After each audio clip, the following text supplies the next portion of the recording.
That's my impression of Bishop with the Alien Queen's tail through him and he's spitting all that milk out. That is a good part. I'm going to make your penis do an impression of Bishop with his milk all coming out the end of it and all. Did you get it or not, Stephen? Did you stop recording? That was such a good joke. No, it's still recording. Don't you worry about it. That's going right at the beginning so people know they're in for a fucking treat.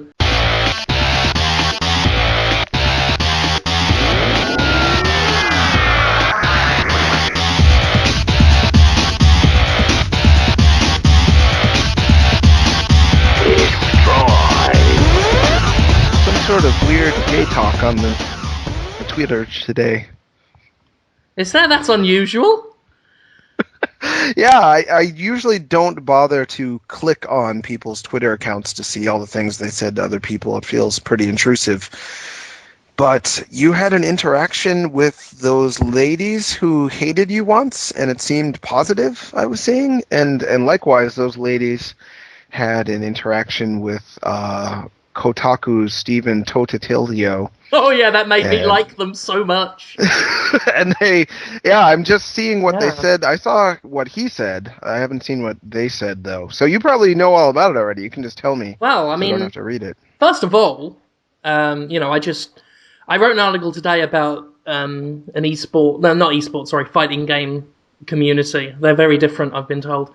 Fella sexually harassing a woman who was competing on Capcom's reality show, Cross Assault. And I guess someone gave it to Anna Anthropy, who is a game developer, and she's made things like Lesbian Spider Queens from Mars, I think it's called, the Adult Swim game. Yep. Yeah, and Mighty Jilloff she made? Mighty Jilloff, yeah. And she didn't like me like over a year ago now because of the whole feminazi slut thing. Because I told I think that was her girlfriend. I think it was her partner, yeah. I told her, because we got in a big argument, she was insulting me, I was insulting her, and I think I've said before, like it was basically a who can be more offensive toward the other one competition, which I think I won. Because I said the word feminazi slut, and that blew up, and there was a whole big thing, and I was accused of misogyny and all that lot, which is fine. You know, looking back on it, I don't feel bad about it anymore. You know, I said a thing that was pretty stupid, and I let myself sort of get into that discussion when I shouldn't have. So you know, I'm going to pay for that. Sure. I still do, people still bring it up and whatever, and that's what you get when you say things without thinking, so I'm going to keep on with that. But anyway, I wrote this article today, and I guess someone sent it to, actually I know someone sent it to because I was included in on the tweet, but someone sent it to Anna, and she said something about, is this the closest we'll get to an apology from Jim Sterling? And I'm like, well, fuck it. I mean, it really matters not to me anymore. So I just said, if I did offend you, if you guys were genuinely offended, you can have a real apology. You can have a full apology. You can have me say, I am sorry. I'm done fighting about it. I don't really care anymore who thinks I'm a misogynist and who doesn't, because everything I've ever said is out there, and it's up to you to draw your own conclusions. I'm not going to convince you one way or another. So I'm just like, look, if I've offended anyone, I'm sorry. And then both Daphne and Anna they don't seem offended. They were just, we thought it was hilarious. I'm surprised people are still talking about it, and fine, I bear them no ill will, and I guess they bear me none. So whatever. Yeah, I don't think they do. Dealt with, they're finished. over it. However, nice. Now I like them. Like, I've gone from disliking them to being ambivalent to now liking them just because of the shit they give in Kotaku. As far as I can tell, because I don't read Kotaku unless I'm linked, which does happen a lot. But I wasn't linked to this. I just, in the course of talking with Anna and Daphne, I kind of caught what they were talking about. Kotaku did some story, I think, about a transgender game developer, and they got it all wrong. And, if you're going to write about these issues, like, I don't begrudge anyone not getting it. Like, there are certain faux pas you don't do. Like, you don't refer to, a transgender person as the scientific, biological sex they were designated, you know? You don't say... Right. Like, if someone now lives as a woman, you don't refer to them as him. That's considered very offensive, and I can see why it's considered offensive, you know? But that's what Kotaku did, because they were holding on to the transgender bit for the middle of the article, like a big reveal, like Blofeld turning around in his chair and showing everyone he's got a big old fanny on, you know? They were basically parading around this transgender game developer. They were just like, oh, but turns out it was a woman one. Oh. And obviously that didn't sit well with some people. And Kotaku being Kotaku got nastily defensive about it, which is kind of what they've been doing for the past few weeks. They put something out there, then they can't debate its merit or laugh it off. They get very bitter about it, and Totilo obviously got into a big bit of row with Anna and was like, oh, well, I gave you this article and I thought you would like it, but you didn't, and now you are all negative all the time. So I enjoyed that because, you know, I've got nothing against any Kotaku writer on a personal level. I just think their company is dreadful. And that might be Gorka's fault. It might be something that goes on just at Kotaku, but I've got no love for anything under the umbrella of Gorka, and I just think the way they do business is dreadful and despicable and an insult to the readers. The way a lot of those things are written are so condescending and insulting towards the audience that, you know, I find it very distasteful. And I'm not saying that, like, you know, social, oh my god, they said a rude word I don't like. I mean distasteful in a intellectual sense. I just find what they do very... Ugh. So I enjoyed that anyway. Welcome to Podtoid anyway, ladies and gentlemen. You've just caught us talking about stuff. Yeah, industry stuff. This is journalism stuff. I'm all over the place today. I've not eaten today. Ha ha, fat. Right?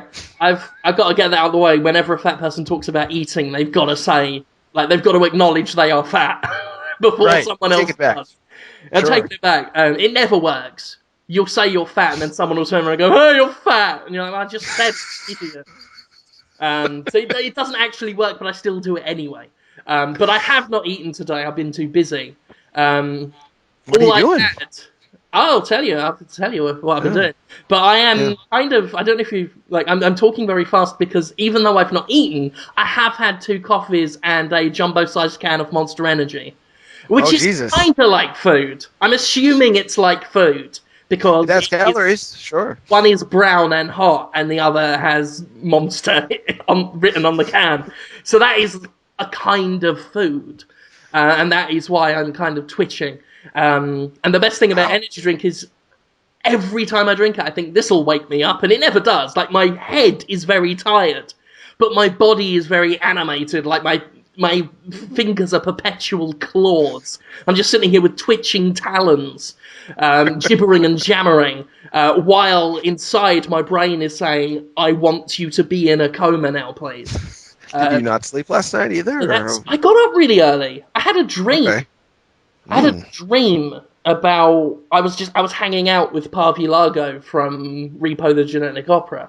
Oh yeah, you've been thinking about that a lot lately. I've been obsessed with it. As I said last week, like Netflix, we kind of finally was able to jump on board that and get it to work with shitty southern internet.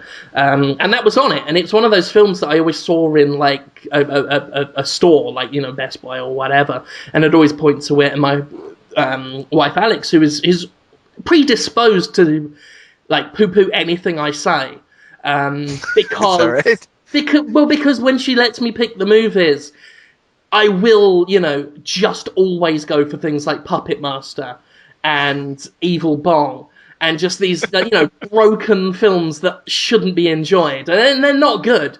So she's perfectly right. And this, on the front cover, looks like exactly like one of those films. You know, it's for those who aren't familiar, it's a full opera, like a real opera. Like it's a continually sung musical film set in the future in which organ repossessions are legal, and there are these sort of hitman stroke doctors that go around cutting people open and repossessing organ transplants that people haven't paid for. And it sounds like it's going to be like just a shitty film that's we're cutting people open and singing at once, but there's actually a really complex plot in there, and the songs I think are great. So I became obsessed because I love a good musical. Not your typical ones, not My Fair Lady and Fiddler on the Roof. Like, I like a good sort of contemporary musical. I like Rocky Horror, Little Shop of Horrors. Sure. You know, It's right in that genre, I think. I haven't seen the whole thing, but I watched up until the part where the guy from Buffy the Vampire Slayer, Giles, I think his name is. Yeah. Is yeah, and then the girl from Spy Kids is talking about how she's infected with a blood disease in song for a while. Is that right? Yes, that is what happens. But I've become obsessed with that, and particularly obsessed with Barbie Largo, who is a character who cuts women's faces off and then wears them over his own. I didn't get to that part. And he's like, you know, ludicrously camp and effeminate, which is obviously why I like him. So yeah, I had dreams involving him and a sequel to Repo, and for some reason I must have slept, like got all my fat slept on my arm, but that was like killing me, like just felt twisted and horrible. And that bad tooth I mentioned the other week, like that was flaring up all at once, and I just couldn't get to sleep. So I got up. I don't even know what time it was, but it was, you know, it was dark and everything, and so I'm tired like that, and I'm, you know, I forgot to eat because I was doing that. I was doing that article I talked about the fighting game one with the sexual harassment, playing games that I can't talk about. Can you tell me more about the harassment that happened? I haven't had a chance to read the article. I saw there's a bearded man and a lady and a Capcom, and that's about all I know. There's a reality show called Cross Assault. Two teams playing Street Fighter Cross Tekken. Basically, long story short, a woman was on the team and was subject to sort of persistent harassment. A lot of it coming from like people watching the live stream, and being sort of the ringleader was this bearded fella called Aris, who apparently is very well respected in the fighting game community, and he was kind of leading it and reading stuff out to her and just sort of basically just, you know, partaking in harassment of this was woman. He on her team, or how was he related to her? He was the team coach. Oh, okay. I think on her very team. Yes.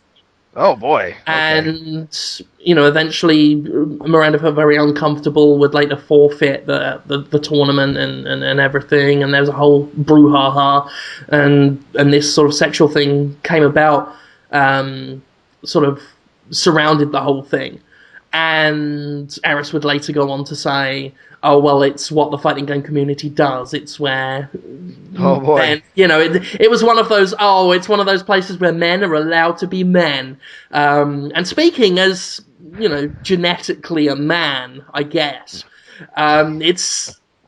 I mean, you know, you listen to Podtoid, and I'm constantly talking about plundering your ass for brown gold and things. Which is a clear joke, you know, especially predicated on the fact that Jonathan Holmes is physically more able than me. To like defend myself? Yeah, I probably could. And the fact it's clearly a set-up joke. Right. Thinks Jonathan. But because, I mean, some people were like, "Oh well, you know, all men do it, like you do it, Jim." And I'm like, I listened to the stuff when he was reading this stuff out and relaying messages to Miranda, like, "Oh, what's your bra size? Oh, how are your thighs doing?" And yeah, some of it he was reading from the chat, but I mean, he didn't have to bring it up at all. He could have fucking ignored it. And he certainly didn't need to go on after the fact and qualify what he was doing by saying, "Oh, it's just what we do." And a lot of people have been like that. "Oh, it's just Aris being Aris." I'm like, yeah, but murdering young boys and fucking them was just Jeffrey Dahmer being Jeffrey Dahmer. It's like, it's not really an excuse. No, I've never understood that. What does that mean? That, oh, well, he It's like Steven Tyler that time that he said that, of course I'm sexually attracted to my daughter. It's normal. I'm going to tell the world about it. Yeah, And and I why think did the he tell interesting everyone? thing to take away from it is Aris clearly thought the world was on his side. It was like, oh, Hmm. the fighting game community is all on my side. This is what we do. But a lot of members of the fighting game community were like, no, that's not on.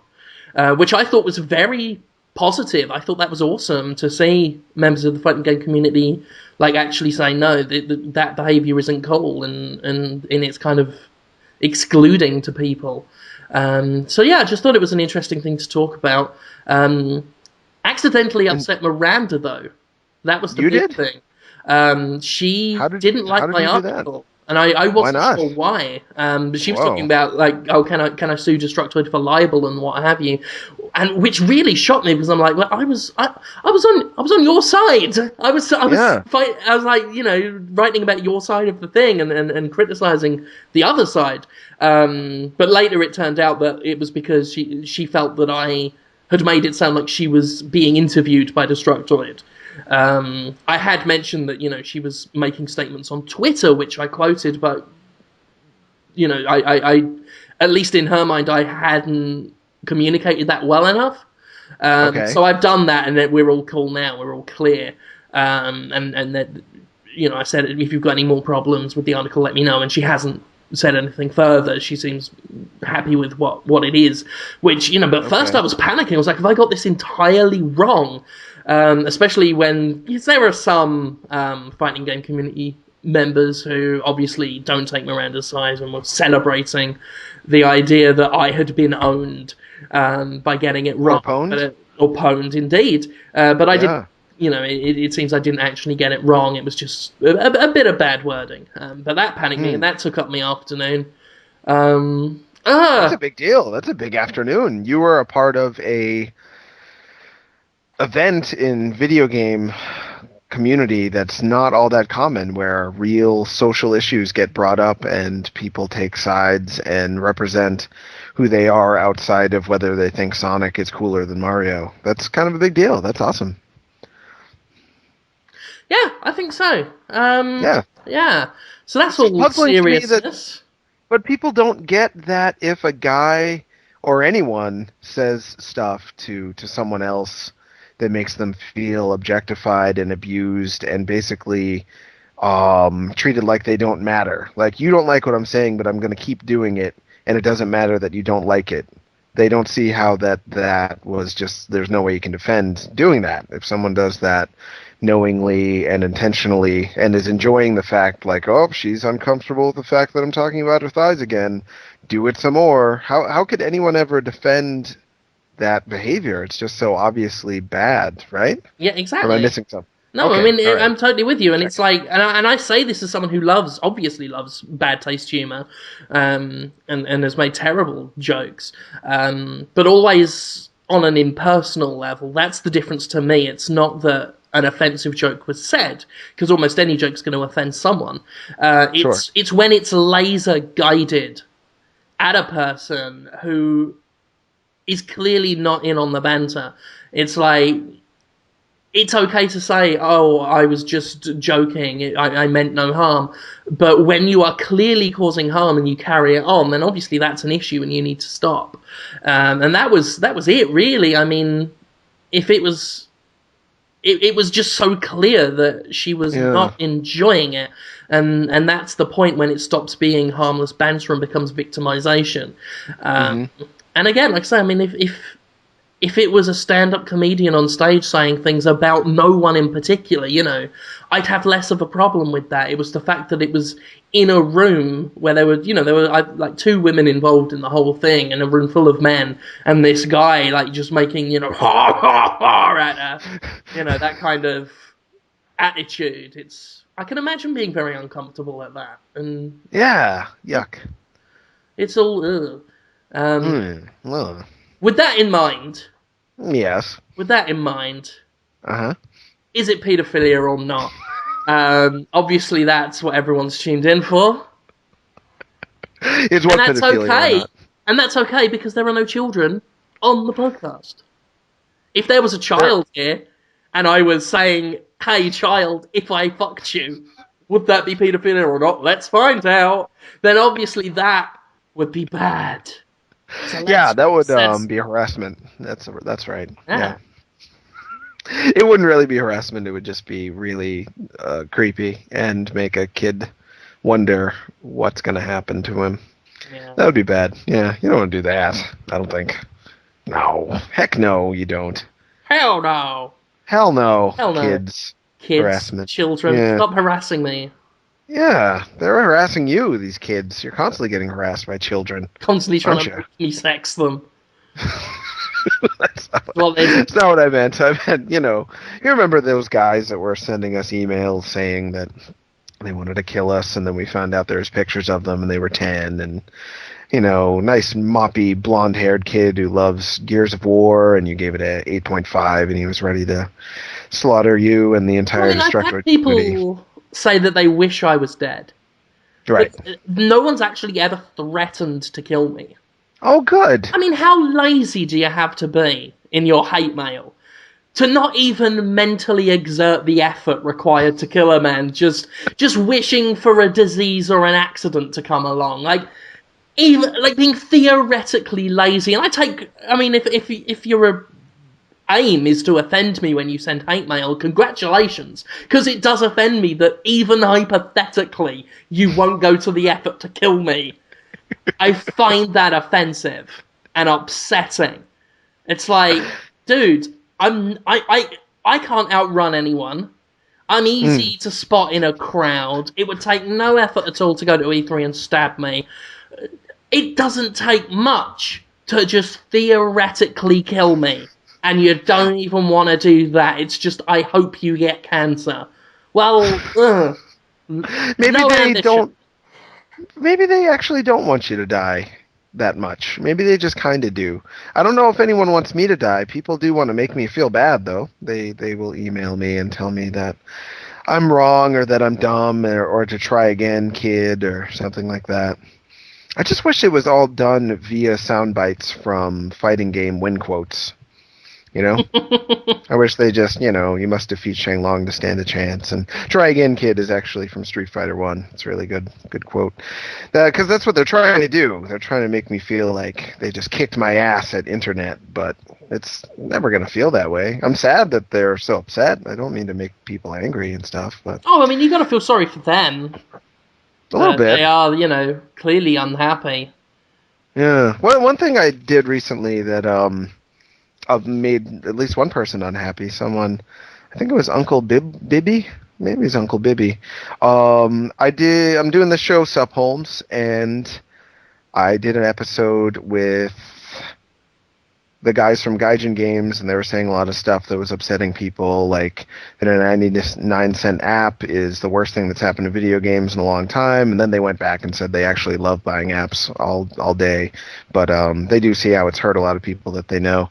And they were saying they don't want to develop for the Android because they don't like it, and it was pissing people off. And then all of a sudden someone just says Jonathan Holmes is a faggot in the middle of everything else, which I thought was funny. Not yet he isn't, but at E3, I will make that person's dreams come true. I've got so many plans for E3 for you, and I don't know which ones to do. Really? Yeah. Oh, God. You have... Oh, Jonathan. I'm going to get some... I don't know if you know this, but I'm going to get some commemorative plates done of your face on. I didn't know that. Yeah, this was planned. So I was in bed last night thinking about you, and because I think about you a lot, and I was thinking I'm going to get a full collection going. I might open up a Zazzle store, right? Get a commemorative plates with your face on so I can eat my dinner off your face, right? Mashed potato, beef tips, right? You're going to get my beef tip all over your face, and I'm going to lick it off. That's what I'm going to do. Pencils. I'm going to get pencils with gold-coloured emboss with just Jonathan Holmes written on the side. Like that. I also want to get, masks. Now, you know those white, plain masks, like in Eyes Wide Shut? Oh, sure. Yeah. Like, just full-face mask, plain white, but with your face printed on the inside. I want to just put that on and walk around knowing that your face is like inside the mask that I'm wearing, and no one else can see it. It's like you are my secret Jonathan Holmes face. Wow, that's the next level of whatever that is. To want me to be like almost inside your skin with you, just my face that close to your face. My face is not great, it's not the worst, but it's But I want your upper face. thing. I want your face to be the barrier between my face and reality. That's philosophical. Whoa. You really could write a great movie about someone who kills someone else. Just really be that character, I wanted your face. I played a serial killer once in a short film, in a musical. Oh, I should send that to you, actually. I want to watch that. Wow. Why Yeah. haven't I watched this yet? I don't know why that hasn't occurred to me. Yeah, it actually had a real Hollywood actor in it. He was a C-grade actor, I'd say. His name's John Fiore. He was a very pleasant guy, really funny. He's been on The Sopranos. Did he play the baby in Baby's Day Out or not? I think he was in Baby's Day Out, but he didn't play the baby. He was in Mystic Pizza. He was like the love interest to Frances McDormand or something, or one of those ladies. I want pizza. I want some pizza right now, I haven't eaten today, so now I'm just thinking about really bad food. I say really bad food as if I don't eat it like all the time anyway. But oh god, I could have a pizza delivered to your house. That's what I love about the internet and credit cards. That is amazing. I should do that. I should just do that tomorrow. Maybe today. Anyway, so I'm going to backtrack and finish my faggot story. Oh, yeah, please. So, like, Jonathan Holmes is a faggot. And at first I was like, oh, I guess I failed at my job. My job is to be liked by everyone. And this guy, for unknown reasons, he didn't explain why I was a faggot. I just was talking in the video like I normally talk. But he hated me for some reason. Then I thought about it, like, wait a minute. Any guy who would use that word to try to hurt my feelings and also just hate me for no explained reason is probably the kind of guy I don't want to ally with me, or I don't want him to see me and be like, yeah, that guy's just like me, I love him. When guys like that think that I'm different from them and that they dislike me for it, it's actually kind of a compliment. Yeah. So on Twitter, I was like, isn't it great when I get called a faggot, I can take it as a compliment. And then someone got angry at me for that and said, well, you're trying to offend people, so you're just as bad as them. But I don't think I really try to offend people. Makes no sense. Yeah, okay. Just running that by. This is why I was so happy when I found out that Reddit had a men's rights subreddit. Yeah. Because then I no longer had to worry about them ever liking a thing I do. Because they were never going to anyway. They are predisposed towards despising me over there. But as soon as I found out there's a men's rights thing, I'm like, why do I give a fuck about any of their opinions anymore? That's good. I'm glad that, a community bolted onto that fucking dislikes me. And it's the same when someone says that I'm fat or unattractive, because it's usually ugly, straight men who say that. Yeah, and it's like, dude, even if you were gay, I can see from your Twitter profile pic, you've got a beard. I'm not attracted to men with facial hair. What you're saying means fuck all. Dear, the man I don't want to fucking plug up the arse doesn't want me to plug him up the arse. Oh dear. Yeah, that would be like a fucking Taco Bell manager saying you're barred. Fucking great. You don't like Taco Bell? Me neither. Yeah, it's gross. It's too fake and too spicy. I do get a little offended. No, that's not true. I'm lucky in that, for whatever reason, many gay gentlemen have told me that they want to make love to me. So I feel very touched by that. It's just a nice compliment. Straight women, not so much, for whatever reason. Maybe they just don't say it, or I'm just not their type. But there's at least 20 gay dudes that tell me regularly that they just want to cuddle my body. So thanks, guys. It's very nice. Yeah. Speaking of which, they announced Pokemon Black and White 2. What is the point of that? That's like Final Fantasy 13 too. Well, it may... Is it or not? It's likely in it or not? Yeah, well, there's that Nagobunga's Ambition Pokemon game coming out, so anything's Number possible. But Munga.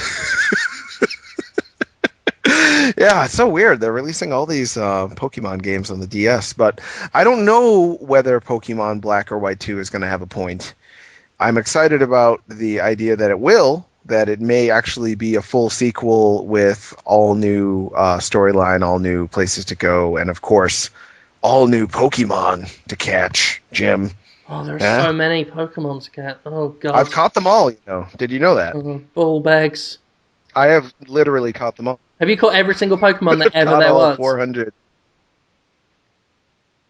They haven't released the 3 event Pokemon for Pokemon Black and White, so that's the 3 I don't have. But all the ones that have been legally released, I think 646. Yes, I have. I have caught them all. No. Yeah, but people are saying, like you, what's the point? Why would anyone play Pokemon ever again? I mean, you've got I never said Pokemon. that. Well, you didn't say I that. didn't know why it was called Black and White 2. I don't know what that is. Why is that a thing? Why isn't it Yeah. new colors? What was so special about Black and White that I mean if they just literally run out of colors and things cuz they just like Black and White, it's like if we come up with anything else we'll be jumping the shark. Well, they did think it was going to be called Gray because the third legendary like dragon type thing in Pokemon Black and White is Gray, but they didn't, and it's either going to be what was going to be Pokemon Gray, which is basically just a director's cut of the other 2 games, which means no new Pokemon, which means I'm not buying that. Jesus Christ, why do people that does confuse me when people buy the director's cut of a game that they already have for full price and it has barely any new features. Yeah. That's a But if it has all new stuff the way Gold and Silver did, because Gold and Silver were originally going to be called Pokemon 2 Gold and Silver, then I will buy it. But even then, people are saying, why buy any new Pokemon game ever again? Because they're all the same and it doesn't matter. And once you've played one, you've played them all, which is not at all true. I don't think. What do you think, Jim? I don't like. I kind of fell out of favor with the new ones, not because it was like, oh my god, the same thing. Because I still think it's a very compelling premise that they have, and I think it's still, it's got some life in it for the fans. But it's more that it just got. I didn't like all the hidden stats and the fact that you. Oh, that's right. Because I'm a weird person in that I want the best, but I don't want to open a spreadsheet to get it. So it's like, I will play, but I'll know in the back of my head that this Pokemon I've got is theoretically shit. And it doesn't matter that I'll never take it to a tournament. It doesn't matter. It's just, I know that it will never be the Pokemon it should be without me, going into spreadsheets and finding out about hidden numbers and secret stats and what level to give it a candy and all this fucking shit. So I get disheartened and I give up, and I prefer something that's just a bit more straightforward.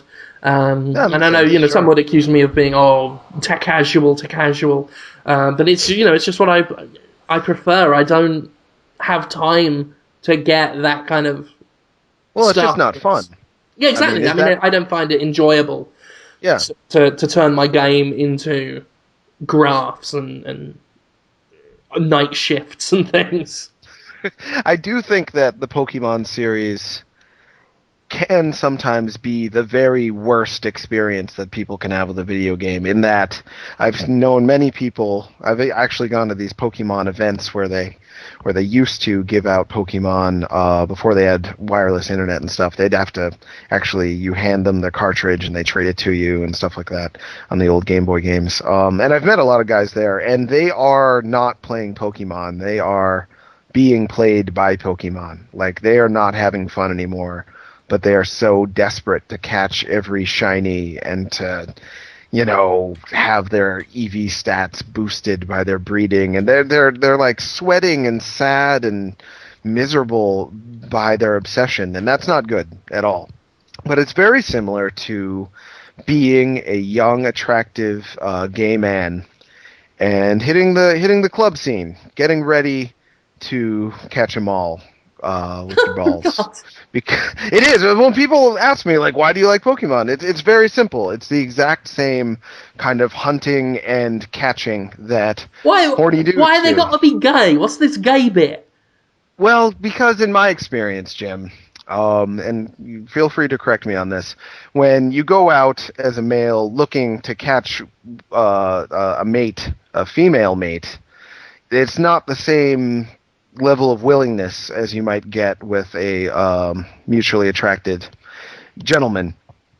When I've gone out to try to talk to women in bars and stuff when I was single, it wasn't like trying to catch a Pokemon. It was like Dark Souls or something. It was terrifying, and you never knew what was going to happen. Whereas when it's another dude who's like, yeah, I'm just like you. I'm down for this. Absolutely.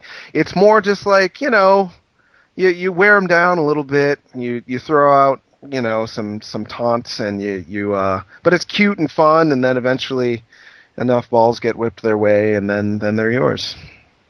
Does that make sense, Jim? Yeah. Pokemon is just a gay sex nightclub simulator. Oh my in a way. God. In a way, it is. You're gonna get letters about this. It's true. There's all these different types. Some guys will go to the leather bar. That's like going to catch a steel type, or you'll go to the disco, and that's like catching an electric type. And they got types. Turn this into an article. I want to see the comments. Well, it's all true. And then once they're in your party, you can team up with them to catch more gay men who are Pokemon. You're just making it sound like the object of every gay man is to team up with a gang of them and go out like beating up and raping other men on their own. They don't get killed, they're swooned. Hey, there's 5 of us now. Let's beat the shit out of that one and fuck it. That's basically what you said. It's non-violent. That's the thing about Pokemon, is that they're not actually hitting. Hold on 1 second. I've got to unlock the door. Oh, okay.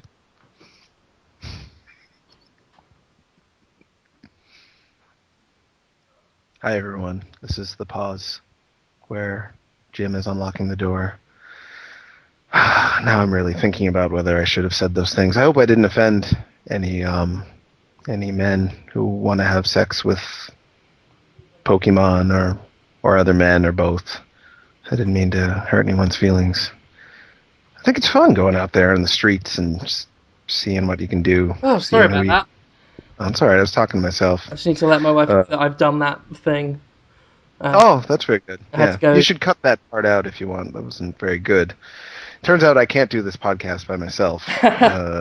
Sucks. Yeah. Well, I mean, it's a bit of a low-energy one today. I'm sorry about that, listeners. Like I said, I'm in a weird state of mind at the moment, and, Max isn't here, so... No, it's sad. I was thinking I should try to impersonate him or something. I can try to do his stuff. I'm trying to learn from him in his comedy ways, his funny voices, and his anecdotes. Should I just be the fake Max? Yeah. Should I switch on the Max mode right now? Yeah. All right, what would Max do right now? He'd be like, hey, did I ever tell you about that time in college when this girl with these huge boobs came out, and she was like, I want to have sex with you right now? And I was like, yeah, absolutely. I'll have sex with you right now. And then we just started like doing it really hard, and she told me I was really good in bed. Didn't he just tell a story like that once? I think all of his stories end like that. Yeah, that was very good. It was like he never left.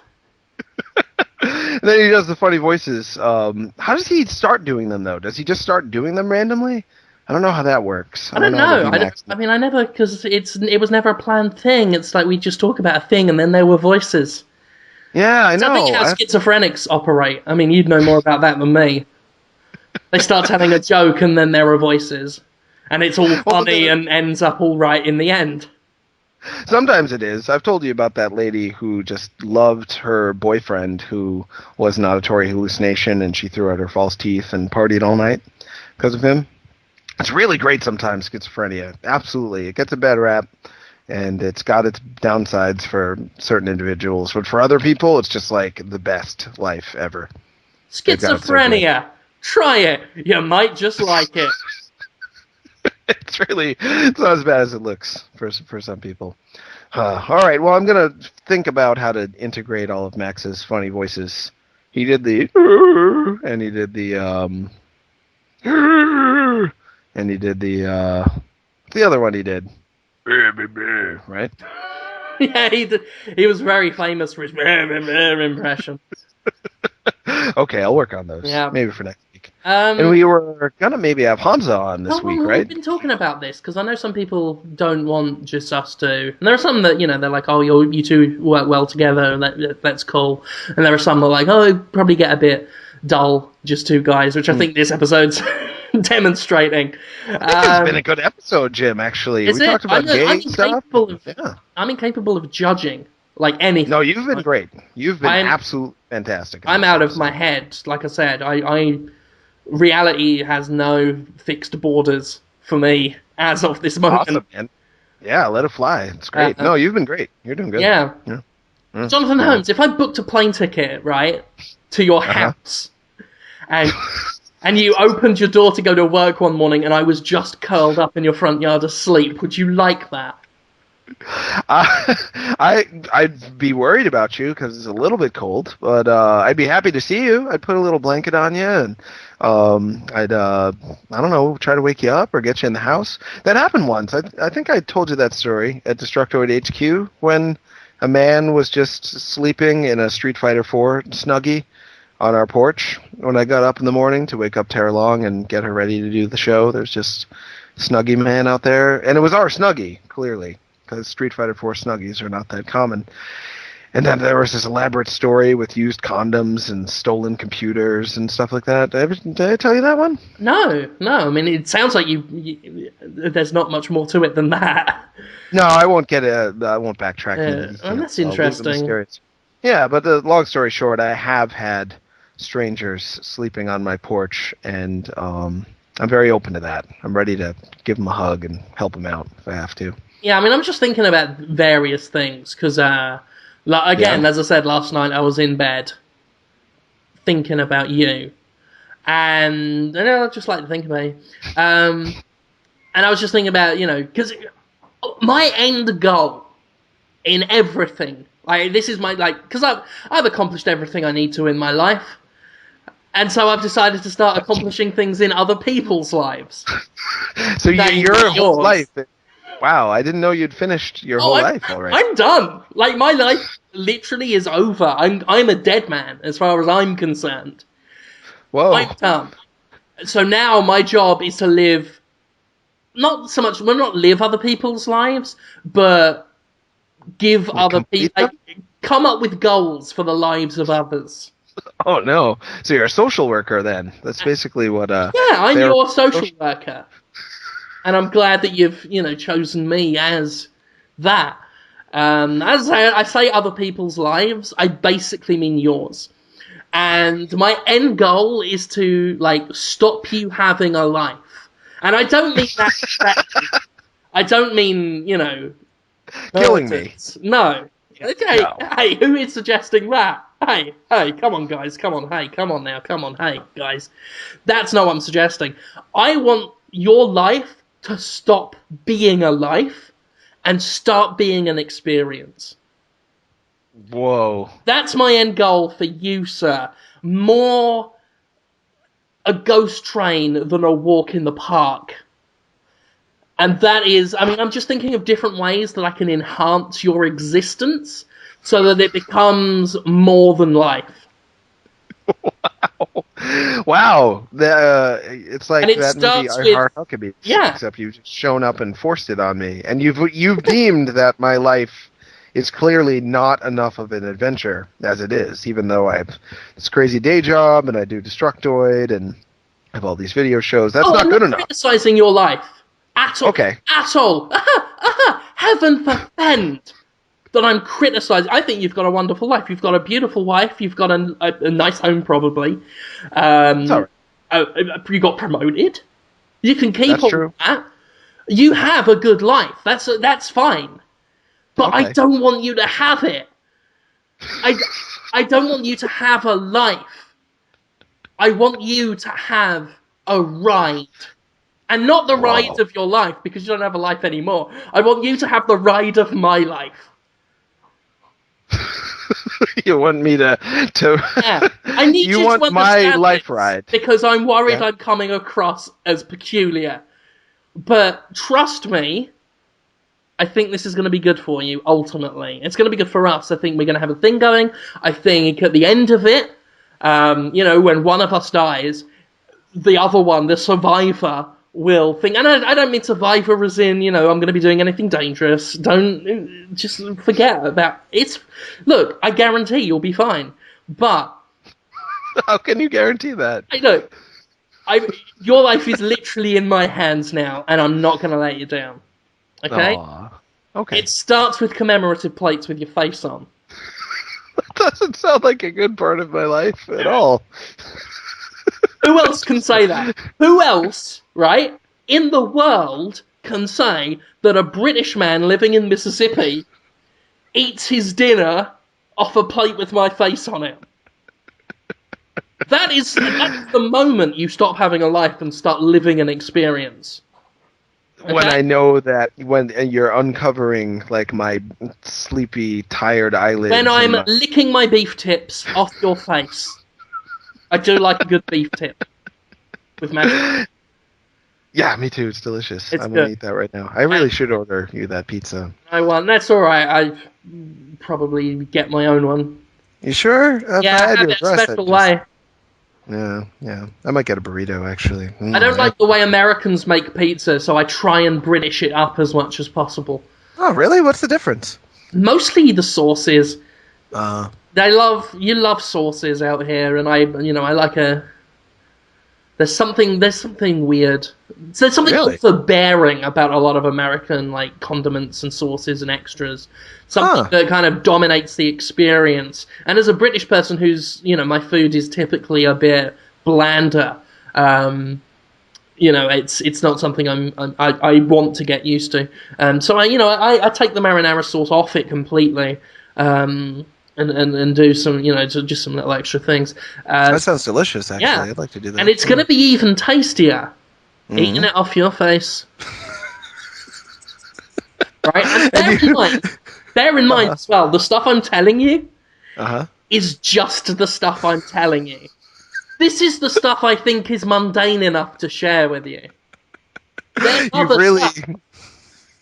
why would you what there's no reason I can discern that you would why these thoughts would come into your head, why once they're in your head you would think good one, and then why from there you'd be like carry this out. Absolutely.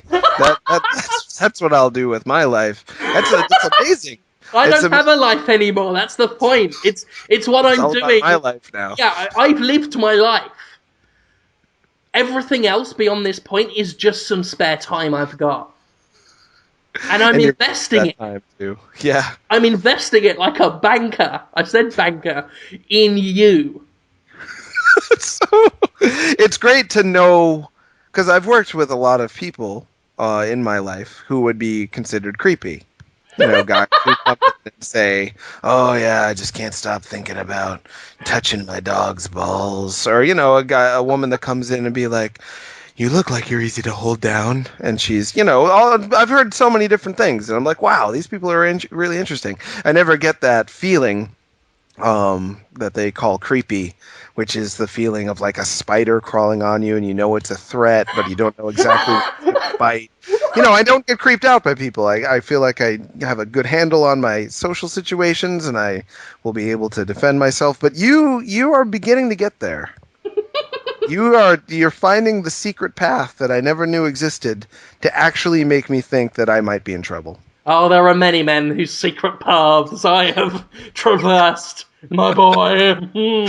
Get them in trouble.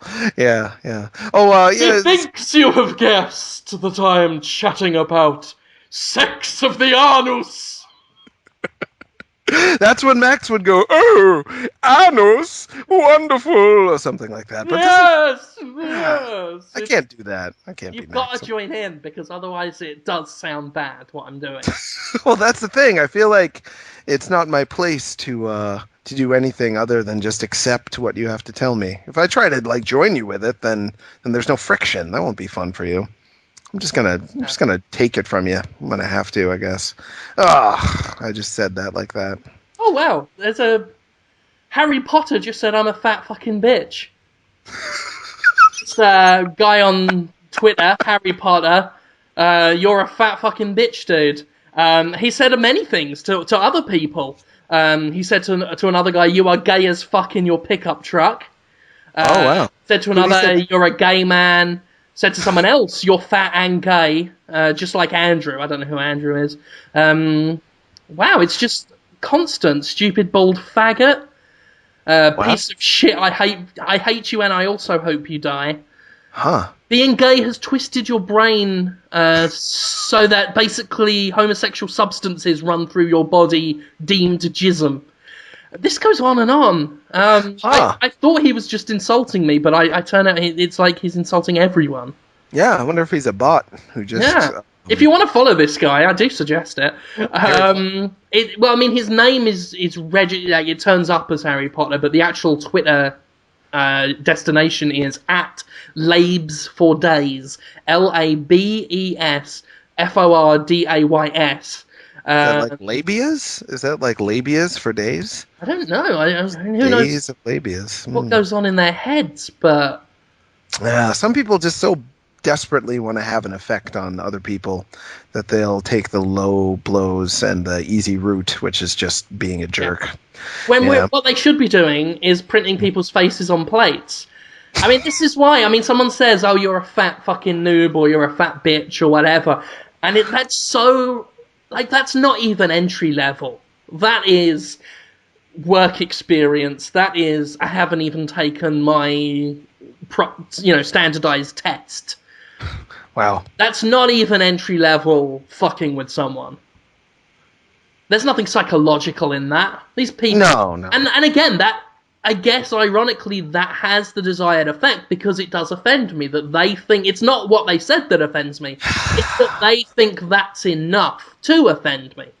Right. So No, ironically, they have offended me. It's sure, but in a different way. They've disappointed you. yeah, it's a more. grand circle of Yeah. destruction, Indeed. and Well, no we can one talk can be more. happy about that.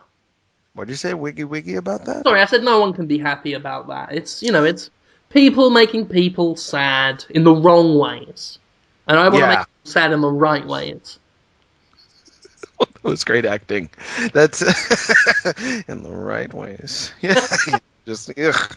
Do you want to talk about the Vita sales, Jim? Do you have any feelings about how much it sold compared to how much you thought it would sell, or any of that Vita stuff? paper, Vita paper.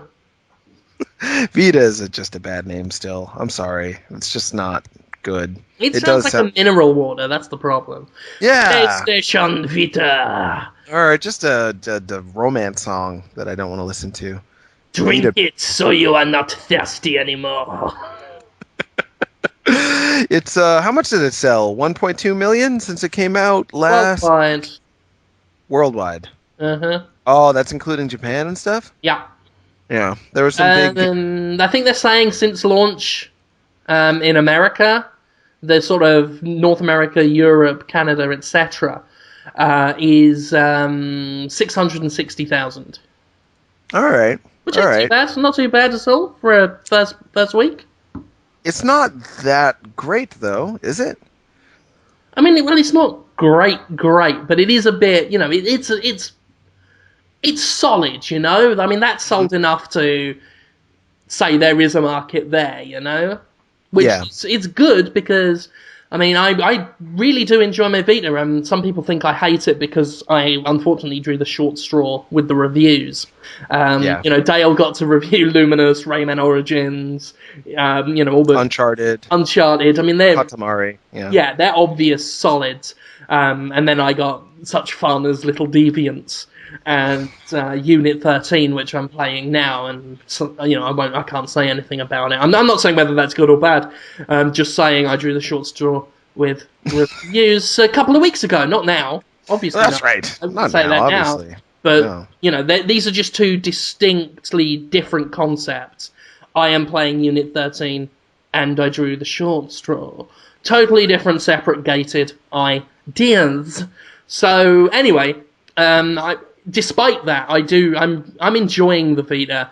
I think it is, I've got 3G on it, which does make it cool, but I'm only using it because I'm not paying for it, because that was just thrown in just to test the 3G.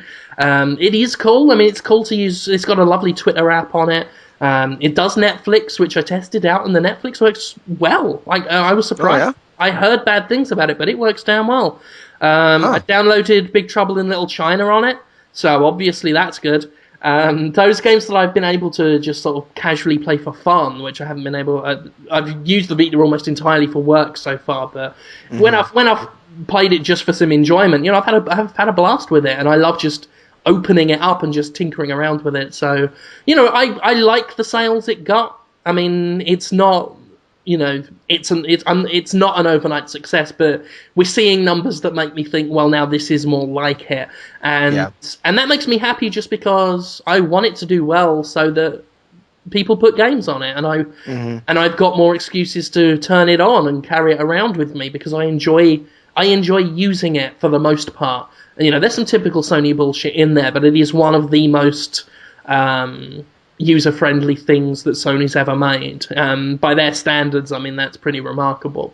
I like using it, and I want to use it more, so the more sales, the better. It's good now. I hope to see better in the future. In terms of sales? Yeah, I mean, I'm imagining next week, I'm imagining a drop from now, but overall, I'm hoping it doesn't, it goes consistently decently, and, when they have the obligatory price drop, then shit starts seriously rolling. Sure. So, yeah, I mean, that's what I hope for, because, some people must think that I sit here wishing for the downfall of Sony, and that's counterproductive to me, because, Sony systems are usually well made, despite, some shitty infrastructure issues inside them, and I can just hear my stepson just shouting. Yeah, I know. I wonder how he's doing. He's playing Binary Domain. And Oh! And obviously they're not recognizing his commands. So he's thinking the louder the better for the African American stereotype and the sexy lady and the other guys. I'm not even hearing language coming out of his mouth. I'm just saying. I should try that game out. That looks pretty good. It's a good game. It looked good. Your review sounded good. I liked the Yakuza team. They're yet to make a game I haven't gotten some worth out of. They've always got ideas, and they're willing to throw them in there. And it sounds like their ideas are super weird on that one a lot of the time in terms of storyline and whatnot. At times, it threatens to be very Metal Gear-ish. And that's fine. And I think that's a good thing. I like Metal Gear. Hold on. Will you stop it? You turn it off if you're not having fun. Mad child. It's fun though. I wish I was him right now. Blarg! Blarg! just hoping something happens from screaming at a video game. That's a cool future to live in. Back to the Vita. I was going to say that I think that the sales are the exact amount that anyone can interpret them any way they want. If it were any more, then people who wanted to say, oh, I told you it wasn't going to sell, would have to admit that it didn't. And likewise, if it were any less, people who would say, oh, I told you it would sell, would have to admit that it didn't sell. But it's right in the middle where anyone can really interpret it any way they want. Yeah. And I hope that doesn't affect Sony's rep, because, big opening sales gets developers thinking, oh, I should develop for your console then. It also gets consumers thinking, oh, well, everyone else bought it, I guess I should buy one too. So I'm hoping that's the kind of momentum they're able to pick up from here. I'm a little worried that they won't. I've heard a lot of talk from the developers that the good news is Sony is really kissing developers' asses now. Particularly Brian Provinciano, the developer of Retro City Rampage, told me that Sony is just treating him like gold and helping him get Retro City Rampage on the Vita, which is like unheard of, as well as PlayStation 3, and it may be out before the Xbox Live version. So they're really like courting him and other developers to get their games on there first and get the best versions of their games on there there, which is great. I'm glad Sony's taking that kind of defensive tact and working extra hard to please third parties. But if it doesn't work, then we won't end up with any games on the thing, and then it'll just be an amazing piece of hardware that never gets used, which is how I saw the PlayStation Portable.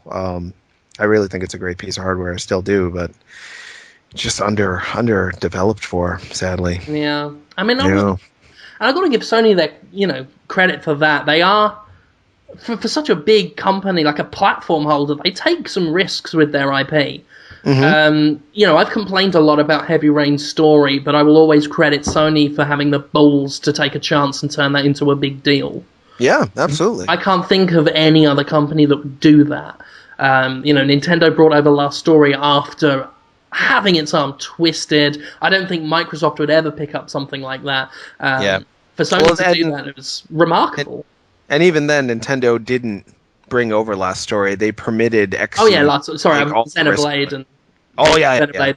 And XSEED have to take all the risk with Last Story. Sure. And PSN has things on it like Flower that you just wouldn't. Again, I couldn't see that on XBLA, and I know XBLA does some weird things now and then, but it does seem Sony really tries to go out of its way to get some interesting stuff up. Fair play to them for that, and I hope that continues on the Vita and we get some unique ideas going, especially ones that use the analog sticks. It's like, so far, I mean, people just want to show off the touch stuff, and it's like, it just leads to games that feel like iPhone games, like Escape Plan, and Mutant Bob's Attack is a good little game, but it just feels like I could play this on an iPod probably. So it's like, I want to see stuff that really takes advantage, because I think it's ironic that we finally got a handheld that does what people have been screaming for. It's got all the buttons needed to have a real, quote-unquote real gaming experience. And the developers don't want to do that because they want to fuck around with the back touchpad, I think it's quite ironic that they do that. But, hopefully Sony's commitment to variety will see us bring some, see us get some interesting stuff there. Yeah, I hope so. And I hope that developers quickly remember that 5 years ago, or 7 years ago now, actually, the DS came out with a touch screen and people used it when it didn't need to be used for a couple of years, and then those games didn't sell, and then people just made normal video games on it that only used the touchscreen if it was really going to benefit the console. I hope the Vita has a quicker turnaround than that when it comes to extraneous use of the touchpads, because I hate touchpads unless they're for menus or for controlling stuff that's on the top screen. So if you have to look at a screen that you're touching and controlling what's on the screen by touching the events in the game, it takes you completely out of the game. You can't feel like you're in a world. I think I said it before. I can't feel like I've become a character who I'm like rubbing on the head at the same time, Like I can't feel like I am Link and I'm rubbing Link at the same time. Because when I'm rubbing him, I'm clearly me rubbing a guy named Link. Right, Jim? Yeah. Well, I hated the touch stuff with the Zelda games. I thought that was so much. Trying to make the one interface do so much at once is ridiculous. Yeah, and they did a fine job of it, but they shouldn't have forced it on us. There was no reason why they couldn't have permitted us to decide how we were going to play that game. There are a few Vita games that do this too. Like they just try and make. Because I don't care what people say about touch. I don't mind touch screens. I like iOS games, but you can't make them. You've got to know the limitations of it. And a touch screen is more limiting than I think developers realize. You can't make it do a bunch of things at once. It gets confused. Escape Plan is a prime example of this, and Little Deviants is fucking terrible at it. Whereas something like Mutant Blob's Attack, you mostly control the blob with the movement, like the analog stick and the buttons to make it jump and what have you. And then every now and then there might be a platform that you move with telekinesis, and you do that by just dragging your finger across the platform and moving it into a position. And like that kind of thing, just these little enhancements, just bringing it in subtly to help the game rather than cripple the game by making it rely completely on touch. That's what the Vita should be doing. That's what I want to see more of. And there's some stuff I've seen that really encourages me that that's what they're going to do. Just having one where it's like, oh, you've got to move and press the front screen and the back pad all at once, so that your hands are like big tentacle crab claws. It's like that's That's not fun to me. If my rule has always been with motion control, with touch control, with tilt control, with anything like that. If you're taking a concept that was once simple with buttons and you're making it more complicated with the new interface, don't do it. Yeah. Simple as that. Do not do it. If it makes it easier, then do it. If it makes it more, enjoyable, then do it. This stuff should be used to enhance an experience, not cripple the experience so that you're like leaning on it like a crutch. And a couple of Vita games haven't gotten that yet. And I thought we'd moved past this, I thought the DS and the iOS had done enough to sort of let us all know what the limitations were. But some Vita, I guess maybe this is the first time they've done something like this, but they're kind of desperate to use everything, no matter what it actually does to the game. And I'm like, no, just because something's there, you don't have to use it. Yeah, I agree. I wonder, what do you think are the Vita games that would really push sales of the console? What are the types of things that you think could come out for it that would, not only in Japan, we know in Japan they would want Monster Hunter and Metal Gear and Final Fantasy, which I'm sure are all inevitably coming to the Vita at some point, but I'm still trying to figure out what the American market wants in its dedicated portable games. Well, Other than Nintendo stuff. I know that Call of Duty has been confirmed for the Vita. Yeah. And would that sell on the Vita, though? I think it depends on the marketing. Because, Call of Duty goes on the Wii and the DS, but they never market it. They never really, the average Call of Duty fan doesn't know it's there, and they don't care.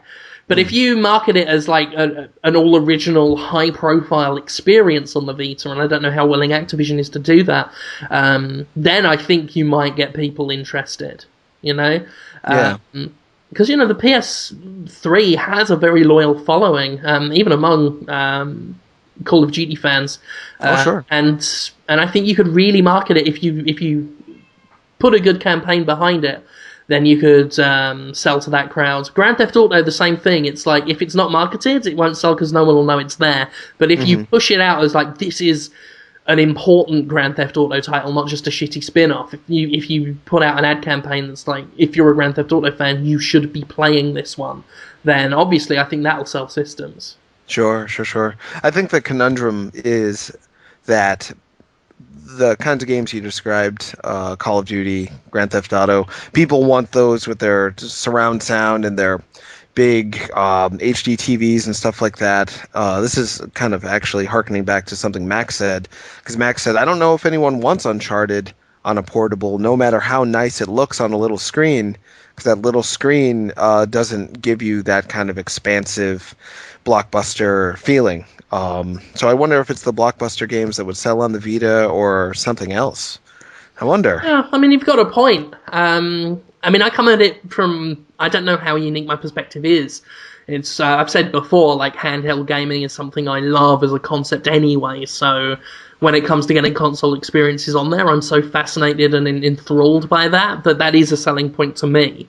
One of the reasons I wanted a Vita so much is that I know a Killzone game is coming out on it, and even though I've played the Killzones on the big screen with the surround sound and HD and everything, I still want one to carry around, just because I love the concept of handheld gaming so much. I don't know how appealing that is to other people, and there's no way I would without a big study.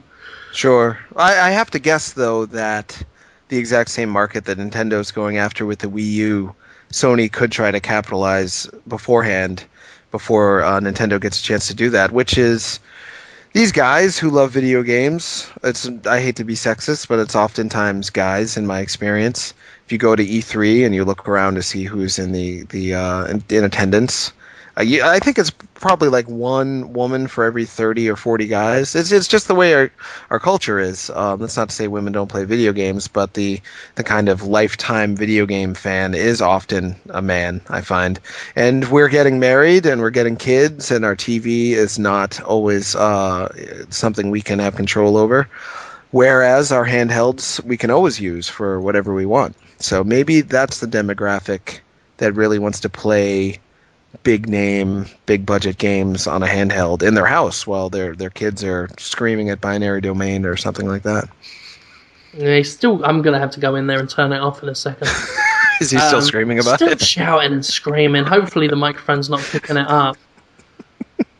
I think it's adorable. I'd love to have a family like that with a screaming kid who loves video games. Someday I'll have kids like you, Jim. Be as cool as you. Ugh. Ah. I hope so. Is there any other hot news I missed this week, Jim? I've been pretty out of it.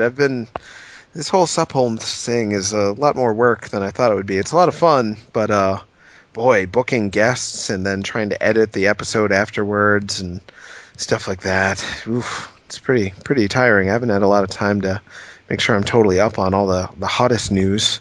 Yeah, I mean, big stories. There's not a lot's been happening, really. Yeah, It's been it's kind of a pretty... lull. Yeah. Pretty Pre-GDC lowy. lull. Yeah. GDC, I'm sure big things will come out of that. I hope so. Kojima's hiring there. He's just wants to hire everyone. He's giving out T-shirts to everyone who applies for a job at Kojima Productions at GDC. I thought that was pretty cool. Oh. Yeah, Kojima. We're going to be interviewing him soon. I found out. That'll be fun. He's still at it. Yeah, I'm going to go tell him to turn that off. Hold on a sec. I hope Jim asks him what he thought me would do to help him in the game. He had to have some idea that would help in some way, I would guess. Or maybe he's just full of emotion like a baby bird. Just doesn't even know why it's screaming. Put it in my mouth. Put it in my... Oh, hi. Yeah, he didn't say put it in my mouth. He sounded like a baby bird that it doesn't even know why it's screaming. It's just going. I mean, did you ask him what he was hoping would happen in the game based on him just squeaking at it? Oh, he already told me he was, I'm trying to make them hear me. I'll probably find out. I'll probably look at it later and find out he had it on mute the whole time or something. It's pretty cute, man. It's cute stuff. That would make a good episode of a sitcom or something. I'd watch it. I'd watch your sitcom. Why don't you have a sitcom, Jim? Get on that. I'll tell you what it was, actually. I know what it is. Because I was playing it the other day, and he's like, oh, tell him he is to go over there and to pick you up. And, like, get whole sentences and things. Oh, I don't think he quite gets that it's, like, voice recognition technology isn't so advanced that you can have a chat with it. right. It's not C3PO or anything. I think he was probably giving them full, intricate commands and sentences, or just asking them how their day was. And the game, obviously, just being a video game, can't do that. Sure, not yet. Milo's not out yet. Do you think your son would like Milo? Would you just want to talk to another little boy about, I don't know, what do little boys talk about? Different things celebrities are doing? Is that what's hot on the streets right now? Celebrity gossip? Oh, those celebrities. Is that what boys talk about? You ever catch boys talking with boys about things? Nah. Tell me about boys, Jim. Come on. You know what boys are talking about. Don't you? Jim. Women's tits. Apparently they do. Apparently that is the culture of it. Oh, that makes it okay. Yeah, I don't know. That sounds like something. I remember when I was 10, actually, yeah. Guys would want to just draw pictures of boobs and ask me if I liked them. That was a normal thing in my world. Maybe that's what they're up to these days. Yeah. Maybe. I'm just wondering about it. Yeah, sorry, my say. wife's creeping into my recording again, which is terribly bad form on my part. No, it's okay. Yeah. Yeah, it gives us the time to just make sounds. That's actually my favorite reoccurring bit on Podtoid. When you just go, It's not bad. It's not bad entertainment, if you ask me. I guess it's questions time, almost. Yeah. It's questions time? Yeah, so I'm just trying to see. I think I'm being accused of sexism again.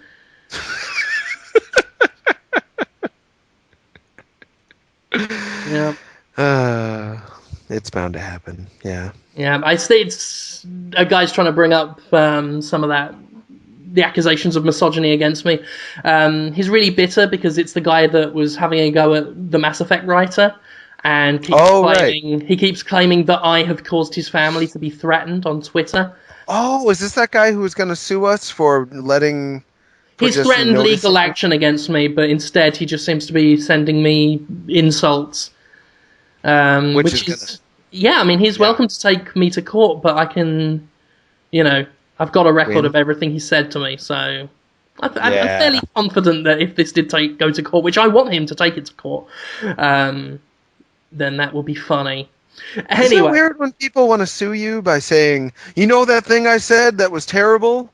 And then you knew that I said it? Yeah, you leaked my public record of saying I'm going to kill someone. How dare you make me look bad? It's their logic is just unbelievably twisted and dumb.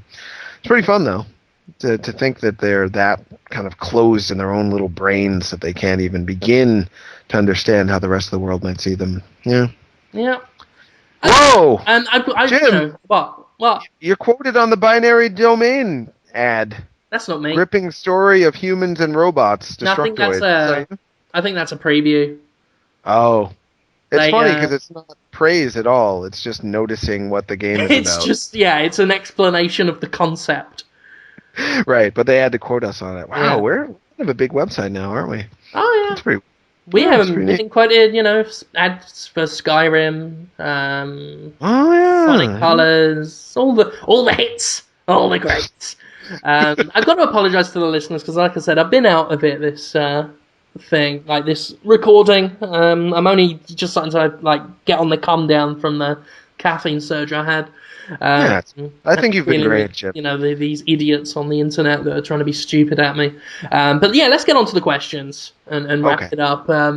Just to quickly answer, I mean, I am going to look out for a third member of Podtoid.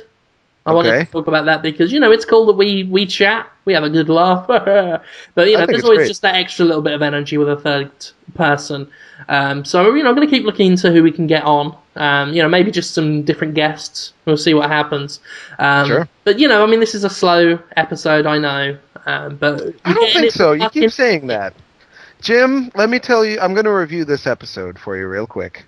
You came off talking about a huge drama about sexism and swearing and makeups and breakups amongst you and video game developers and competitive video gamers. That was gripping. And then I talked about how catching Pikachu is like having sex with a strange man for a while. You were entertained by that. You gave it a good laugh. And we talked about the PlayStation Vita, the hottest video game system in the world right now. That was exciting. This has been a great episode, other than a few times when we just made sounds and you actually just left the podcast for a few seconds. Other than those moments, it's been a classic episode. Classic. You've done a great job. Don't worry about it. It's good. Oh, thank you. But it will be better when we get a third person because then I can relax and just be witness to the stuff that'll go on between you and who knows who. Not that I'm not relaxed now, but there is more pressure to keep it rolling without a comic goldmine like Max Scoville or a classic straight woman. Is that what you call them? When Tara Long... Is that what you call them? Straight women? That doesn't seem right. Anyway, you know what I mean. Yeah, she's great too. I'll miss them. But we'll move on. We'll get someone new. We'll see what happens. It'll be good. Yeah. Let's do some questions. Okay, let's do it. What have we got? A Jill Sandwich says, if you could choose a face to replace Seaman's current one, who would it be? Who would you like to have on a little interactive fish? Probably Willem Dafoe. It's a very Willem Dafoe. Oh, that would be great. Character. Yeah. He's very salty and witty, but maybe evil and maybe going to kill you, Seaman, which is great. That reminds me, I don't know if you'd heard, but you know how excited I was that Seaman was announced to be headed to the 3DS in some form. Then Nintendo took that back and was like, oh, we were misquoted. And then people asked Nintendo, well, what was misquoted? And they said, we won't tell you. So something in that story might be true, but it might all actually not happen now. Yeah, something in there is definitely wrong. but it might the rest be right. Like the Seaman part might be right, but the rest might be wrong. Fucking But Jet Grinder, Nintendo. I know. I mean, it just makes so much sense for Seaman to be on the 3DS. Yeah, and the developer of Seaman has said since the DS days that he wants it on there. His name's like Noop Sobot or something like that. He sounds like a Mortal Kombat character, but he seems like a neat guy. And yeah, he wants it. We want it. Everyone wants it. They should just do it. I hope they just do it. Yeah. But I do like the Willem Dafoe answer, and I'm going to have that one as well. That would just be amazing. Yeah, he'd love to do it too. That's exactly the kind of thing Willem Dafoe would want. He keeps making those movies with Lars von Trier about his penis being smashed by a rock and stuff like that, so he clearly want to be the next Seaman as well. Yeah.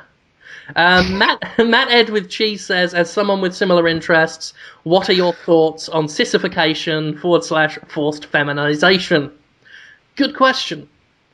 I reckon if they're... What? Oh, do you not know what this is? No, I don't think so. This is making men dress up as women. Like forcing them to. Yeah, in a sexual sense. Oh. I mean, obviously, it's not like going out as in like a press gang and kicking people's doors in and saying, "Here, put this bra on." I mean, obviously, it's a BDSM type thing. You know, it's a submissive thing. Doesn't really do anything. The forced stuff doesn't do it for me. I like sexual participants in anything to be reveling in what they're doing. Just enjoying it and having a laugh. Sure. So, you know, and I don't like sort of BDSM-y type things where people look like they're crying or they're like not enjoying it. It's like, that makes me feel bad. But if someone was like being slapped about and they're laughing, then no, I find that, you know, that's kick-ass. So yeah, I mean, it's the forced part of it doesn't do it for me, but I mean, men just sitting around in knickers just whacking off that and loving it, you know, really getting into it, that, you know, is thumbs up. Yeah, fine. Absolutely, two thumbs up, one up the bum. I think with fetishy, horny stuff, it's often about how genuine is this? Like, do you really feel something that's going on right now, or are you just kind of faking it? No, and a lot of people just don't want anyone to fake it with them, so they know if they're forcing someone to do something, that there's no question that they're really feeling something. But that's kind of a bummer. Don't get me wrong, like, you know, in those situations like forced feminization and stuff, it's usually the person being quote unquote forced is really into it. Sure. Yeah, they are, you know, that's what they get off on. They get off on being forced. But it's just, it doesn't do it for me. I don't personally enjoy the role play of forcing someone to do stuff. And I like a good collaboration. Yeah, and you know, I've got the whole sort of domination thing is cool, but I prefer it done with a sense that the other person likes, you know, is clearly liking it, rather than role playing being proper forced into it. Like, it's, if you see what I mean. Oh sure, yeah, I see what you mean. I knew ladies who were just like, wrap me in saran wrap, and I'm like, okay. And once they were in there, like, yes, feels good, as opposed to like, oh, I'm stuck in saran wrap now. If they had said the latter, I might have been like, oh, I guess I'll let you out then. It would have just been awkward. You know, like a bad joke that didn't go over once you got to the punchline. But they were loving that saran wrap and those furry handcuffs and those, you know, funny little whipped cream ideas they had. Good for them. They're all married now with kids. That's weird. I'm old. All my weird kinky times are now with like moms. Or that didn't come out right. All my past weird kinky times are with people who are now moms. Yeah. I'm old. Yeah. Best thing about having sex with a mother, though. What's that? Dessert is right next door. Meaning their kid? Yeah, but that was obviously a joke. Regardless of gender, just like, and then a kid. Whatever. And like I said, so long as you're reveling in it and enjoying it and having a laugh, then it's fine. Then it's great. Absolutely. Yeah. Why not? Tim Toyd wants to know how you'd feel about an Adventure Time video game. Well, that goes without saying. Yeah. What kind of game would you like it to be? Well, that's the thing. I've talked to people on Twitter about this, which is great. People, you should follow me on Twitter because I really enjoy talking to you. It's kind of ridiculous how much fun I have talking to strangers on Twitter. It's at TronNauts. I'm not doing that just because I want more followers. I just really like talking to you guys. Anyway, some random stranger came up to me the other day on Twitter and said, what do you think the Adventure Time game should be like? And I went off about how worried I am that it's going to suck because almost every licensed cartoon game sucks. And this morning I got all scared that they were going to make a live action Adventure Time movie, which would just be such a nightmare. It would be so easy to ruin Adventure Time because there's so many little particulars about it that make it so perfect for me. So I am very paranoid that they're going to screw it up. But if they're going to do it, I want it to have a graphic style just like the show, but rendered in something like a really nice version of the Wind Waker engine with Zelda-style dungeons and item collection and puzzle solving, but with a huge, expansive world like Skyrim and just thousands of characters and quests to get involved with, and not kind of a central goal that you have to meet, like how you have to do in a Zelda game. I want it to be that kind of wandering, just complete freedom, mental freedom from any sort of responsibility that you get from a good open world game. So that would be my hope, kind of a Wind Waker meets Skyrim sort of a deal. It's not going to be that if there is one. I know, right? You know, it's going to be fucking golf. No, it's so I know sad. there was. I think Pendleton Ward uploaded some drawings he did of a potential game once. I think we posted about that, like Finn having two independently controlled arms or something. Sounded like overly complex. He wanted Finn and Jake, I think, to be controlled at the same time, and for Jake the dog, who's the shape-changing dog, for people who don't know. For people who don't know what Adventure Time is, it's a show that takes place in a post-apocalyptic future, but they never actually tell you that, about a young boy. He's the last human on Earth, and a shape-changing dog who talks, who is brought up like his brother, and they just live in a treehouse and like cut off Cyclops' heads and tell jokes and hang around in dungeons. It's a great show.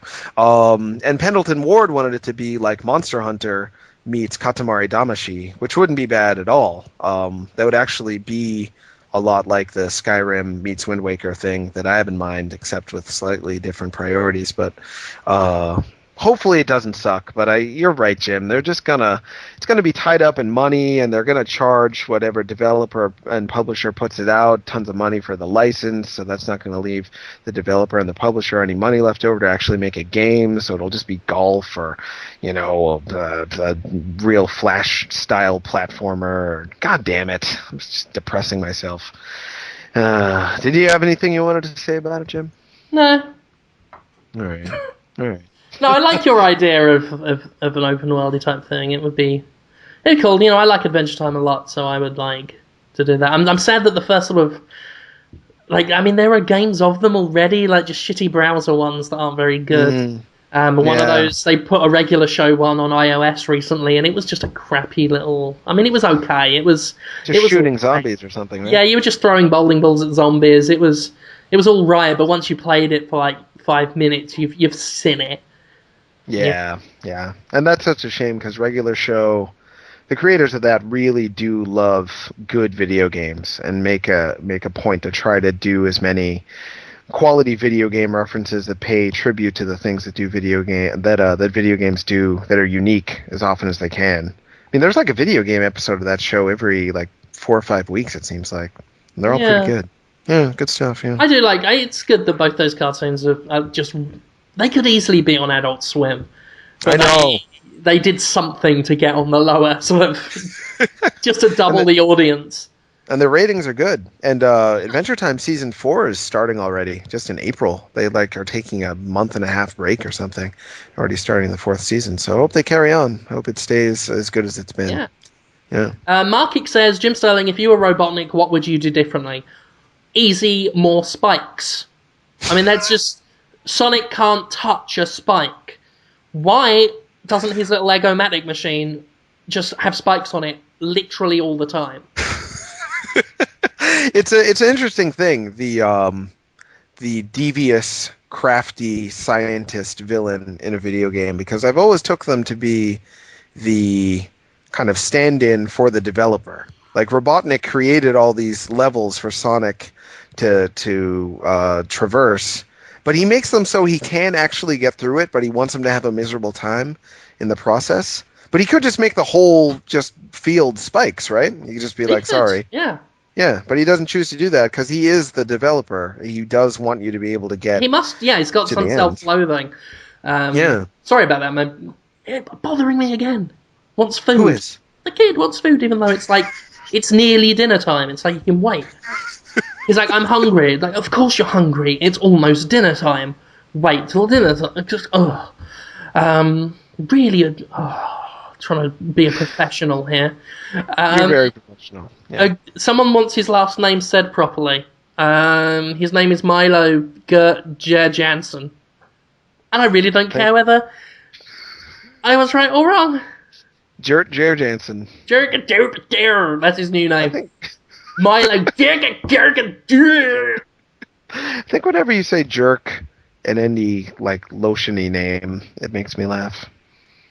Yeah. Like Jerk Jurgens. Jerk Jurgens is funny. Jerk Hansen off. That is his new name. Jerk Milo jerks off Hansen. That's alright, isn't it? The rock and roll band Hansen? The brothers? Yeah, back in the 90s, early 90s, jerks. That is, his full name is Milo Jerked Off Hansen back in the early 90s. That's good. It's not as bad as having a porn star name. God, that gets exhausting. People still do it. Any more questions, Jim? There's a lot of ones about pedophilia. Oh, really? Yeah. People still want to know. They don't care that it's that we kind of settled off on it for a bit. They don't care. They still need to know. Yeah, it is an amazing cultural event that people have latched on to the is it pedophilia or not. Just yesterday, another guy says to me, "Oh, look at this picture," and it's of someone who lives in a Middle Eastern country who has a hormonal deficiency, so they always look like they're 12, kind of like Gary Coleman had. It's kind of the Middle Eastern Gary Coleman, and they're like, "Can he ever have a girlfriend, or is that going to be pedophilia?" I'm like, "Well, if a girl is attracted to someone who looks like they're 12, it's pedophilia." And he's like, "Oh no, so it's illegal for him to kiss girls?" Like, no, no. Why are you asking me? I have always felt sorry for people that look like really young when they're not. I'm always like, because it's like it is sad. It's like if someone goes out with you, there's gotta be this lingering doubt in the back of their mind that the only reason they're with you is because they're a paedophile. Because it's legal pedophilia. Yeah, because they found the loophole, the elusive loophole. There's gotta be a lingering doubt. It's like I literally look like 12 or 13, even though I'm over 18, and this guy is like having sex with me and going, "Oh yeah, I love having sex with you. Chick down, oh, get down and dirty with a baby." And it's like, is that pedophilia or no? Get down with a baby. Yeah, I think once he says "get down with a baby," the line has been crossed into pedophilia. But that doesn't necessarily mean it's illegal. And I hate to sound ungrateful that people are asking me these questions and turning to me as an expert, but it does scare me a little bit when people are going to make like maybe a crime decision based on me saying, "Oh, well, that's technically not pedophilia if it's a 12-year-old woman who looks like she's 50. Oh, then I'll do it." No, don't do it. Don't break any laws. Don't have sex with minors ever. But yeah, it's I think that's basically the thing. Well, the golden rule we have to give people is, if it's illegal, please don't do it. I think that seems to work. Yeah. I wonder if they'll believe me, though. It seems like people want to find a way to take what I say the wrong way and scare me into thinking I just encourage them to do some serious crimes. Such is my lot in life, I suppose.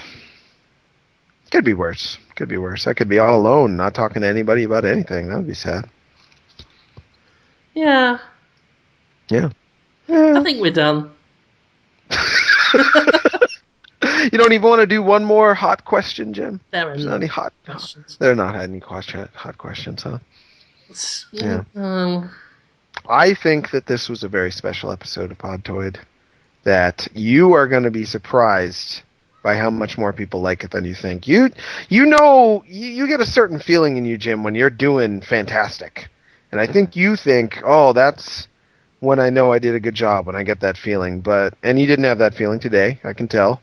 But I still know that this was a good episode and people are going to appreciate it for what it is. So it's a good one. we did good work. That's true. Someone's ringing my doorbell. That never happens. I'm not going to answer it. I'm going to finish this show first. I'm not expecting anybody. Damn right, bothering us. Yeah. In our special quiet time. Yeah. Oh, hey, I might get to meet Suda51 again at PAX East this year. And I think I'm going to pitch a video game idea to him. And he's probably not going to do it. But I'm excited about that. I thought I'd let the world know.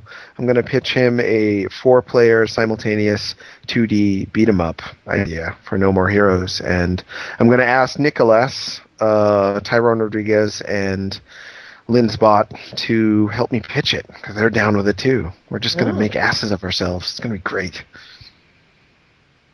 He's totally going to think I'm a moron, an idiot moron, pitching him video games and stuff. But well, if he says no, just set fire to his house. I mean, what more can you do? There's nothing more I could do. It's a simple cause and effect. Yeah. Yeah, fair enough. Well, ladies and gentlemen, thank you for listening to Podtoid, which is a show we just did. We did it. Yeah. Oh, I'm so tired now. Aww. Well into the crash now from my caffeine rush. Yeah. As always, you can check out mine and Jonathan Holmes' material on destructoid.com. Every Sunday, Jonathan Holmes does a live show on the internet, don't you? That's true, but not this Sunday, because Conrad Zimmerman, who's my engineer, is going to be busy with GDC stuff. So sadly, I have to skip this week. I think I'm going to use the opportunity, though, to finally get those extra tracks, those additional extra tracks on the Talking to Women About Video Games album out. So look for that. It's going to have a new track by the composer for Twisted Pixel, with such games as The Maw, Splosion Man, Ms. Splosion Man, and Comic Jumper. He did all those. I think Comic Jumper, right? Not the guy, Mr. Smiley, there? He did a new version of the Talking to Women About Video Games song, and he wants me to put it out there. I'm finally going to do that, along with some other tracks, and release the album again for sale price to get people to hear a song. So look for that this weekend. I'll do it. Good. Yeah. And as for myself, you can catch me, doing my reviews, doing all my reviews up. Next week, we have got a review coming up for Silent Hill Downpour that I did. Oh, wow. People are going to be very surprised by that. Yes. I'm already surprised. That's all written. Konami usually gets me stuff really late, but this time they actually came through. So that's all in the bag. We'll have reviews coming up for Unit 13 on the PS Vita. I Am Alive, the Ubisoft game. Conrad's going to be bringing Mass Effect 3 to the table. I Am Alive is done? I thought they were it's still done, my that. friend. Wow, they have not been it. hyping that at all. Jesus. Really? That's Jade Raymond's new game, right? I guess. She's wisely, I think, disappeared from public view just to escape people saying, "Oh, Jade Raymond, you are a person we know." So yeah, I mean, she's connected with its development, but it's not her game, Right. But anyway, I mean, we got all reviews for that. You can catch the Jimquisition, which is a show I do every Monday at escapistmagazine.com. I recently did a dramatic reading of my Mass Effect 3 erotic literature, which went over very well with a lot of people and extremely badly with some others, it's been very interesting. Otherwise, we're here every week. Please give us good reviews on iTunes if you want. That always helps. We have an app on Amazon.com, which you can look for, which you can get on your Android, and that will get you the shows as soon as they're uploaded, straight to your phone. And otherwise, we will see you next week. Thank you and goodbye. Goodbye.